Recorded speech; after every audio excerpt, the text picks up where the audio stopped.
नागपुर का Shri Swami Samarth heart care hospital आज पूरे महाराष्ट्र में दर्द रहित और आधुनिक उपचार पद्धतियों के लिए प्रसिद्ध है।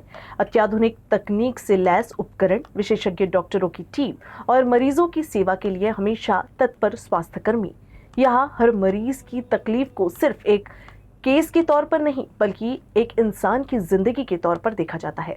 इलाज का मतलब केवल मरीजों को ठीक करना नहीं बल्कि मरीज की जिंदगी में नई उम्मीद और विश्वास पैदा करना है। यही श्री स्वामी समर्थ हॉस्पिटल का उद्देश्य है। कई मरीज अलग अलग जगहों पर इलाज कराने के बाद भी जब अपनी तकलीफ से राहत नहीं पाते तो Shri Swami Samarth heart care hospital का रुख करते हैं।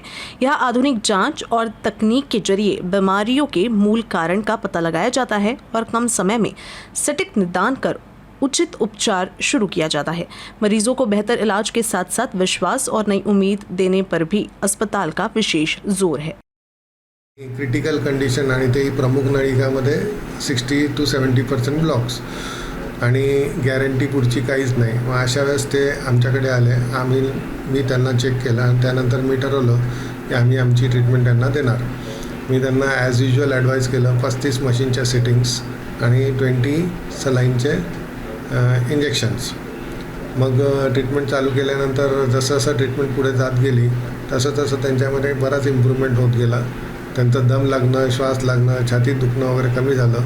पायावर सूज होती तीसुद्धा कमी झाली आणि त्यानंतर 35 ट्रीटमेंट झाल्यानंतर मशीनच्या आणि 20 सलाईन झाल्यानंतर आपली खात्री करण्याकरता आम्ही त्यांचा कार्डियक MRI केला आणि कार्डियक MRIमध्ये समजलं की सगळे हृदयाच्या कप्प्यांमध्ये आणि सगळीकडे रक्तपुरवठा यथायोग्य झालेला आणि त्यांची जी पंपिंग शक्ती आहे ती 73% झालेली आहे। माझ्या वडिलांना 1 वर्षा अगोदर हार्टचा त्रास असल्यामुळे त्यांना श्वास घेण्याला त्रास व्हायचा आणि इथे हॉस्पिटलमध्ये आल्यानंतर सरांनी आम्हाला 35 मशीन आणि 20 सलाईन सांगितलेल्या होत्या आणि त्या पूर्णपणे ट्रीटमेंट कंप्लीट झालेलं आहे। थँक्यू सरांचा। आणि त्यांनी नंतर आम्हाला हार्ट बरोबर काम करत आहे की नाही यासाठी कार्डियक MRI सांगितलं।